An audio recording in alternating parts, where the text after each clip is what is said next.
3월 18일 수요일 성호교회 말씀 묵상입니다. 먼저 사도신경으로 우리의 신앙을 고백하겠습니다. 나는 전능하신 아버지 하나님 천지의 창조주를 믿습니다. 나는 그의 유일하신 아들 우리 주 예수 그리스도를 믿습니다. 그는 성령으로 잉태되어 동정녀 마리아에게서 나시고 본디오 빌라도에게 고난을 받아 십자가에 못 박혀 죽으시고 장사된 지 사흘 만에 죽은 자 가운데서 다시 살아나셨으며 하늘에 오르시어 전능하신 아버지 하나님 우편에 앉아 계시다가 거기로부터 살아있는 자와 죽은 자를 심판하러 오십니다. 나는 성령을 믿으며 거룩한 공교회와 성도의 교제와 죄를 용서받는 것과 몸의 부활과 영생을 믿습니다. 아멘. 오늘 우리에게 주시는 하나님의 말씀은 마가복음 8장 1절부터 26절까지의 말씀입니다. 제가 봉독해 드리겠습니다.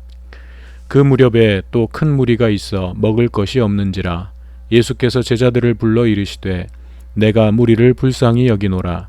그들이 나와 함께 있은지 이미 사흘이 지났으나 먹을 것이 없도다. 만일 내가 그들을 굶겨 집으로 보내면 길에서 기진하리라. 그 중에는 멀리서 온 사람들도 있느니라.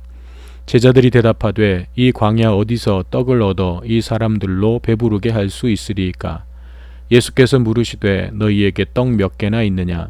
이르되 7 이로소이다 하거늘.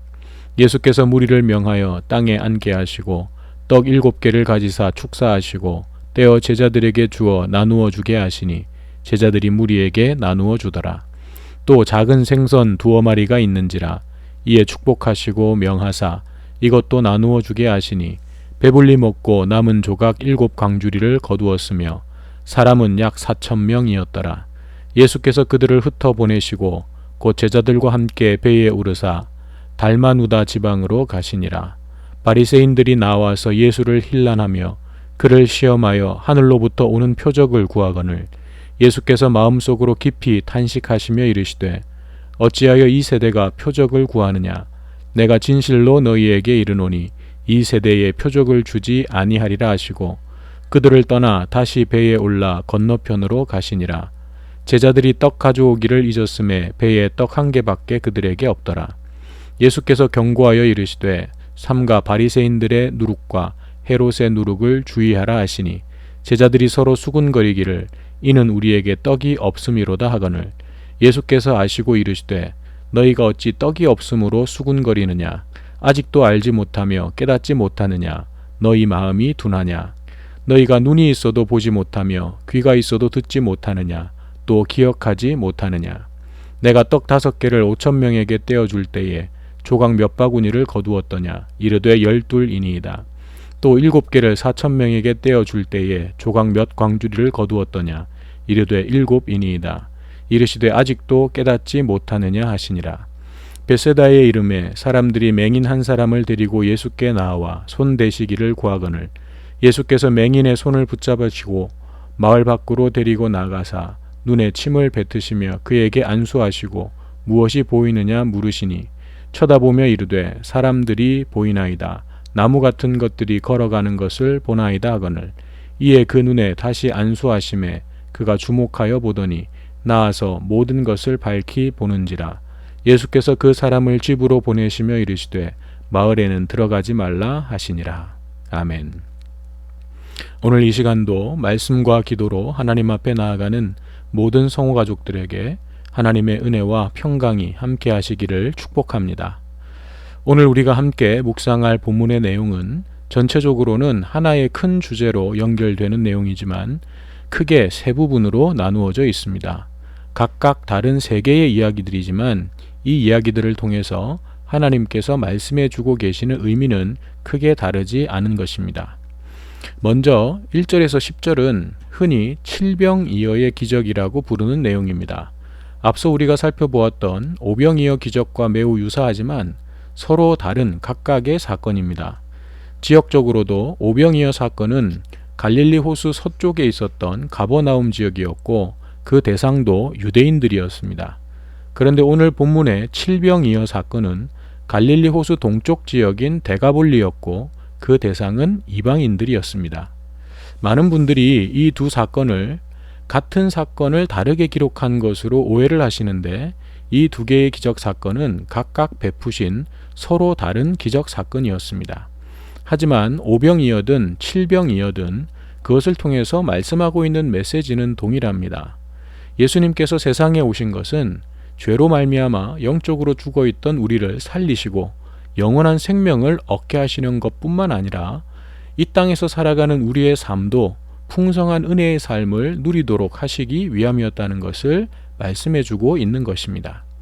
오늘 본문에도 보면 사흘 동안을 예수님을 따라다녔던 무리들이 제대로 먹지 못하고 있음을 불쌍히 여기십니다.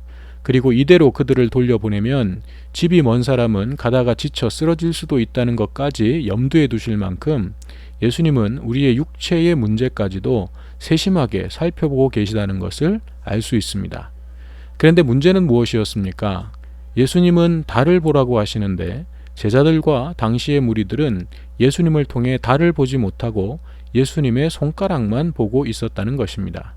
병자를 고쳐주시고 귀신을 쫓아내시고 수많은 사람들의 배고픔을 해결해 주시는 예수님만 바라보았지 그 너머에 있는 본질을 보지 못한 것입니다. 그러므로 여러분, 여러분의 삶의 크고 작은 모든 문제들을 하나님께 기도하고 간구하십시오. 하나님은 우리의 일상적인 어려움에 대해서 무관심하신 분이 아닙니다. 세밀한 손길로 우리의 삶을 인도해 주십니다. 그러나 하나님의 손만 바라보지 마시고 하나님의 얼굴을 구하는 더 깊은 곳으로 나아가십시오. 나의 삶이 하나님의 뜻을 구하며 하나님을 더 깊이 깨달아가는 삶이 되도록 기도하시기 바랍니다. 오늘 본문의 두 번째 내용은 11절부터 21절까지의 말씀인데, 바리새인들이 예수님에게 하늘로부터 오는 표적을 구하자 예수님께서는 마음 깊이 탄식하시며 그들을 떠나 배를 타고 호수 건너편으로 건너가십니다. 그리고 그 건너가는 배 안에서 제자들을 향하여 바리새인과 헤롯의 누룩을 조심하라고 가르치신 내용입니다. 먼저 바리새인들이 예수님에게 표적을 보여달라고 구한 것은 지금까지 예수님께서 행하셨던 일들에 대해서 이들이 몰랐기 때문이 아니라 그 모든 일들이 한낱 눈속임에 불과하거나 사탄의 힘을 이용한 것이라고 매도했던 그 연장선에 있는 것입니다. 그래서 그들은 예수님을 힐난하며, 즉 시비를 걸고 트집을 잡으면서 하늘로부터 오는 표적을 보이라고 요구한 것입니다.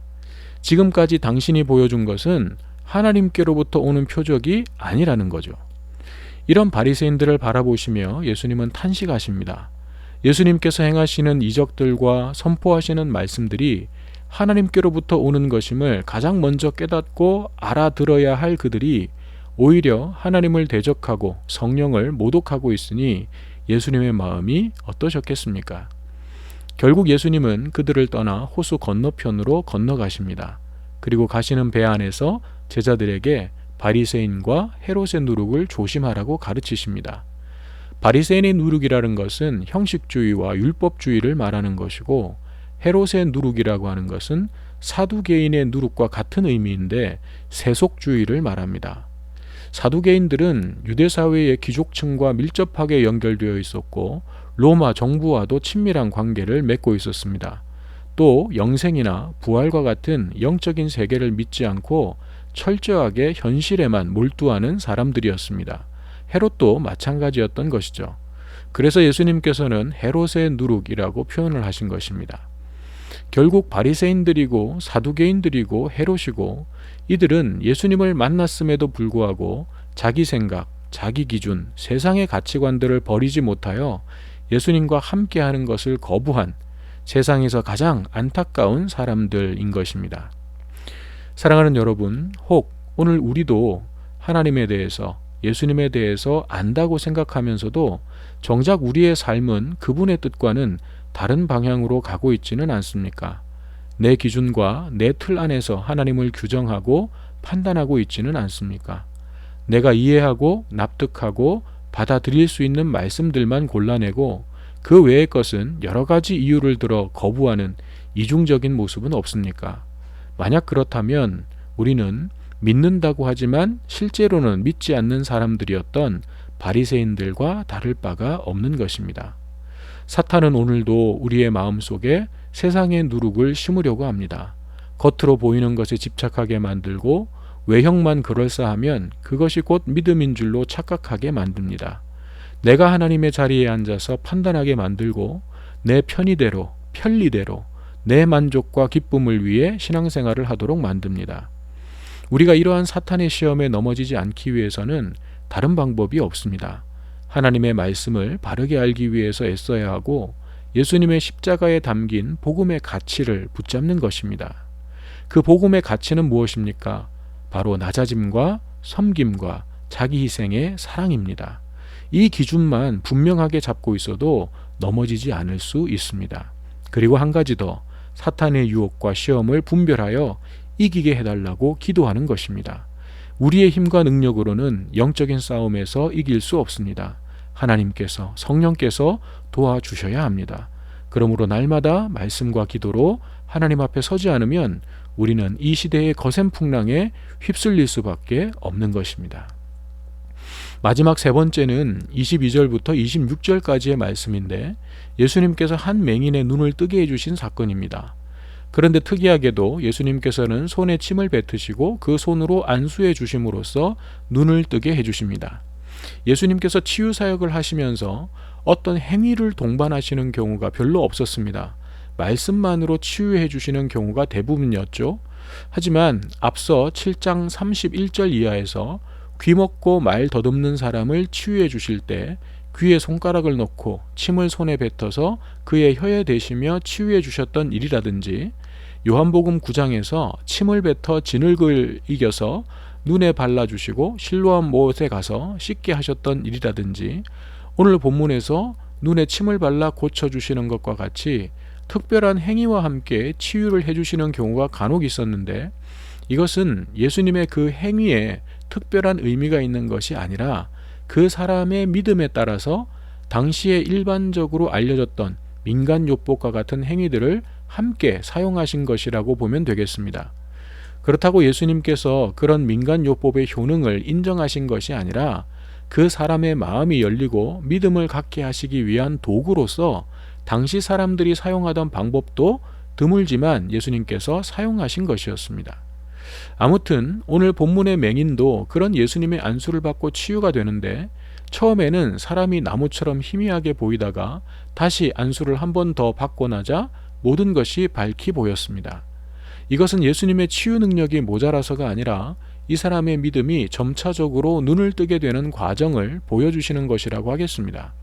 처음부터 믿음의 눈이 뜨여지는 사람도 있지만 이렇게 점차적으로 믿음이 열리는 사람도 있는 것입니다. 그러므로 여러분, 만약 여러분들 가운데 아직 나는 뭔가 희미해요 라고 말씀하시는 분들이 계시다면 실망하지 마시고 더욱 주님을 붙드시기 바랍니다.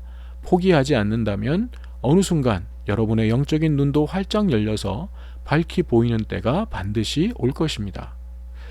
결국 오늘 본문 전체 내용을 살펴보면 칠병이의 기적도, 또 바리새인과 관계된 말씀도, 그리고 마지막 한 맹인의 눈을 뜨게 해주신 사건도, 이 모든 이야기의 초점은 무엇입니까?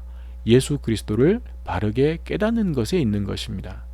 바리새인들이 자기 생각과 자기 틀 때문에 예수님을 바르게 깨닫지 못한 사람들이었다면, 제자들과 당시의 군중들은 자기 필요를 따라 예수님을 바라보았기 때문에 예수님을 바르게 깨닫지 못한 사람들이었습니다.